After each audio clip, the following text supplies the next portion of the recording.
এবছরে বিপিএল এর দলগুলোতে দেশি বিদেশি তারকাদের অভাব নেই। মাঠের দিক থেকে এগিয়ে এখন পর্যন্ত রয়েছে ফরচুন বরিশাল। তবে এই ফ্র্যাঞ্চাইজিগুলোর মধ্যে বরিশাল তাদের টিমে সবসময় বিদেশি প্লেয়ারদের ভিড়াতে এক্সপার্ট থাকে। এবারও তার ব্যতিক্রম করেনি।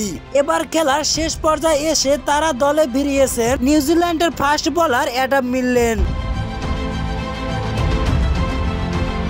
বরিশালের বিধ্বংসী কিউই পেসার মিলনের শিরোপা জেতার মিশনে বাড়ল আরো শক্তি। দুবাইয়ের IL T20 থেকে সরাসরি 3 ফেব্রুয়ারি ফরচুন বরিশালের হয়ে ঢাকায় পা রাখছেন এই পেসার। নিউজিল্যান্ড ছাড়াও ফ্র্যাঞ্চাইজিগুলোতে নিয়মিত মুখ অ্যাডাম মিলনের। জানা যায় বিপিএল এ এই প্রথমবারের মতো ফরচুন বরিশালের হয়ে খেলতে আসছেন এই তারকা।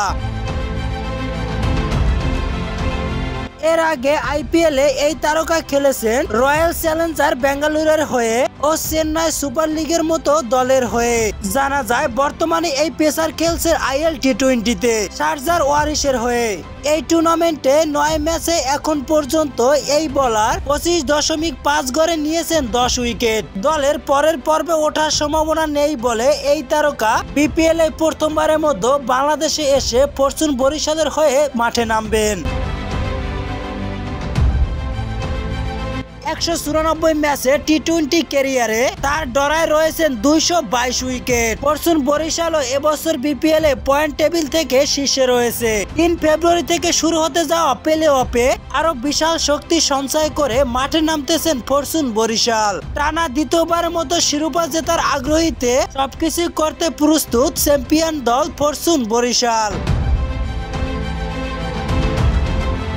তবে সত্যি কথা বলতে বরাবরের মতো এবছরও তারকা বহুল একটা দল সাজিয়েছেন বরিশাল। কে নেই এই দলে? তামিম ইকবাল, মুশফিকুর রহিম, মাহমুদুল্লাহ রিয়াজ সহ রয়েছে বিদেশি প্লেয়ার দাউদ মালান, মোহাম্মদ নবী, জেমস পুলার ও শানজাদ খান। তাই তো এবার অধিনায়ক তামিম ইকবালের পরামর্শে বিদেশি প্লেয়ার দিয়ে দল সাজানোর তালিকায় এবার আসতেছেন নিউজিল্যান্ডের ফাস্ট বোলার অ্যাডাম মিল।